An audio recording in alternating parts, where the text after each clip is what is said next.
মৰমৰ ছাত্ৰ-ছাত্ৰীসকল, আজি আমি বৃত্তৰ উপপাদ্য 10.2ৰ এটা বহিবিন্দুৰ পৰা বৃত্তলৈ টনা স্পৰ্শকবোৰৰ দৈৰ্ঘ্য সমান প্ৰমাণ কৰা এইটো কৰিম।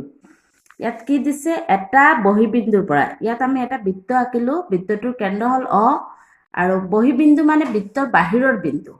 বহিবিন্দুৰ পৰা বুলি কৈছে যে বহিবিন্দু হ'ল বৃত্তৰ বাহিৰত থকা বিন্দু। আমি ইয়াত বহিবিন্দু কি লৈছো? পি। এই পি বিন্দুৰ পৰা কি কৰিব লাগিব? বহিবিন্দুৰ পৰা বৃত্তলৈ টনা স্পৰ্শক। তোমালোকে ভালকে কুৱেশ্যনটো প্ৰথমতে বুজি ল'বা। বহিবিন্দুৰ পৰা বৃত্তলৈ টনা স্পৰ্শক। বহিবিন্দু বৃত্তৰ বাহিৰৰ বিন্দু। এই বিন্দুটোৰ পৰা আমি কি কৰিব লাগিব? বহিবিন্দুৰ পৰা স্পৰ্শক টানিব লাগিব। স্পৰ্শক কি হয়? বৃত্তৰ মাত্ৰ এটা বিন্দুত স্পৰ্শ কৰে। এই বৃত্তটোৰ কি কৰিব? স্পৰ্শকে এটা বিন্দুত স্পৰ্শ কৰিব। এই বহিবিন্দু পিৰ পৰা আমি বৃত্তলৈ কিউ লৈ এটা স্পৰ্শক টানিম। এই পিৰ পৰা কিউলৈ বৃত্তলৈ এটা স্পৰ্শক টানিছো। এই পি কিউ স্পৰ্শক, ইফালে পি আৰ স্পৰ্শক। এই বৃত্তৰ ইয়াত এটা বিন্দুত স্পৰ্শ কৰিছে কিউ বিন্দুত, ইয়াত এটা বিন্দুত স্পৰ্শ কৰিছে আৰ বিন্দুত। এই পি বিন্দুৰ পৰা দুডালেই স্পৰ্শক হ'ব বহিবিন্দুৰ পৰা। এডাল হ'ল পি কিউ, ইফালে হ'ল পি আৰ। আৰু স্পৰ্শ বিন্দু হ'ল ইয়াত কিউ, ইয়াত হ'ল আৰ। এতিয়া প্ৰমাণ কৰিব কি দিছে? বহিবিন্দুৰ পৰা টনা স্পৰ্শকবোৰৰ দৈৰ্ঘ্য সমান। এই বহিবিন্দুৰ পৰা যিটো স্পৰ্শক টানিছো এইকেইটাৰ দৈৰ্ঘ্য সমান। তাৰমানে এইটো আৰু এইটো সমান। পি কিউ সমান পি আৰ। এইটো প্ৰমাণ কৰিব লাগে। প্ৰথমতে আমি লিখি ল'ম কি? অকেন্দ্ৰীয় বৃত্তৰ পি এটা বহিবিন্দু। আমি অকেন্দ্ৰীয় বৃত্তৰ কি কৰিছো? পি এটা বহিবিন্দু লৈছো নাই? গতিকে অকেন্দ্ৰীয় বৃত্তৰ পি এটা বহিবিন্দু লিখি ল'ম। পি বিন্দুৰ পৰা কি কৰিছো? বৃত্তলৈ কি কৰিছো? পি কিউ আৰু পি আৰ দুডাল স্পৰ্শক টানিছো। অকেন্দ্ৰীয় বৃত্তৰ পি এটা বহিবিন্দু। পি বিন্দুৰ পৰা বৃত্তলৈ পি কিউ আৰু পি আৰ দুডাল স্পৰ্শক টনা হ'ল। প্ৰমাণ কৰিব লাগে যে, প্ৰমাণ কৰিব কি দিছে? এই স্পৰ্শক দুডাল সমান, পি কিউ আৰু পি আৰ সমান। এতিয়া আমি প্ৰথমতে কি কৰিব লাগিব? অংকন কৰিব লাগিব। অংকনত কি কৰিব লাগিব? অ কিউ, অ পি, অ আৰ এই গোটেইকেইটা আমি লগ লগাম। কি কি লিখিম? অংকনত অ কিউ, অ আৰ আৰু অ পি সংযোগ কৰা হয়। আমি আগৰ উপপাদ্যত পাইছিলো, আমি জানো যে বৃত্তৰ যিকোনো বিন্দুত টনা স্পৰ্শকডাল স্পৰ্শ বিন্দুৰ মাজেৰে যোৱা ব্যাসাৰ্ধৰ লম্ব। তাৰমানে আমি বৃত্তৰ স্পৰ্শক যিটো আমি টানো, তাৰ পৰা আমি কেন্দ্ৰৰ পৰা যদি ব্যাসাৰ্ধ কি হয়? কেন্দ্ৰৰ পৰা যিটো টানা হয় সেইটো ব্যাসাৰ্ধ হয়। এইটো ভালকে মনত ৰাখি ল'বা।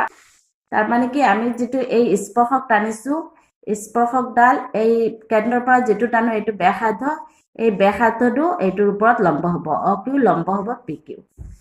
এইটো অ কিউটো লম্ব হ'ব, অ কিউ লম্ব পি কিউ হ'ব আৰু অ আৰ লম্ব হ'ব পি আৰ। কি লিখিছো? অ কিউ লম্ব পি কিউ আৰু অ আৰ লম্ব পি আৰ। এতিয়া কি হ'ব? অ কিউ যেতিয়া পি কিউৰ ওপৰত লম্ব হ'ব, অ কিউ পি এই কোণটো কিমান ডিগ্ৰী হ'ব? এই কোণটো 90 ডিগ্ৰী হ'ব। ঠিক তেনেকে এই কোণটো কিমান ডিগ্ৰী হ'ব? 90 ডিগ্ৰী। অ কিউ পি 90 ডিগ্ৰী হ'ব, অ আৰ পি 90 ডিগ্ৰী হ'ব। অ কিউ পি কিমান? 90 ডিগ্ৰী আৰু অ আৰ পি কিমান? 90 ডিগ্ৰী। এতিয়া আমি ত্ৰিভুজ দুটা ল'ম। ত্ৰিভুজ কি ল'ম? অ কিউ পি আৰু অ আৰ পি এই দুটা ত্ৰিভুজ। এইটো ত্ৰিভুজ আৰু এইটো ত্ৰিভুজ। অ কিউ পি আৰু অ আৰ পি এই দুটা ত্ৰিভুজৰ কি হ'ব? আমি ত্ৰিভুজ দুটা ল'লো, অ কিউ পি আৰু অ আৰ পি। এই দুটা ত্ৰিভুজৰ আমি পাইছো কি? এই কোণটো সমকোণ। গতিকে কি লিখিম? কোণ অ কিউ পি সমান অ কিউ আৰ কি? এই দুটা সমকোণ। তাৰপিছত কি হ'ব? অ পি এইটো কি? আমাৰ সাধাৰণ বাহু। অ পিটো দুইটা ত্ৰিভুজত আছে নাই? অ পি সাধাৰণ বাহু আৰু অ কিউ আৰু অ আৰ কি? ব্যাসাৰ্ধ। এইটো সমকোণ, এইটো হ'ল কৰ্ণ আৰু এইটো হ'ল সাধাৰণ বাহু। গতিকে সমকোণ, কৰ্ণ, বাহু উপপাদ্য মতে ত্ৰিভুজ দুইটা সৰ্বাংগসম হ'ব। এইটো আমি এতিয়া লিখি ল'ম। অ কিউ পি সমান অ আৰ পি সমকোণ, অ পি সমান অ পি। অ পিটো কি আছে? দুইটা ত্ৰিভুজত আছে। অ পি সমান অ পি সাধাৰণ বাহু, এইটো হ'ল কৰ্ণ আৰু অ কিউ আৰু অ আৰ কি হ'ব? একে বৃত্তৰ ব্যাসাৰ্ধ, এইটো হ'ল বাহু।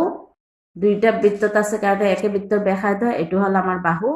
এতিয়া আমাৰ কি হ'ব? ত্ৰিভুজ অ কিউ পি, এইটো ত্ৰিভুজ অ কিউ পি আৰু ত্ৰিভুজ অ আৰ পি।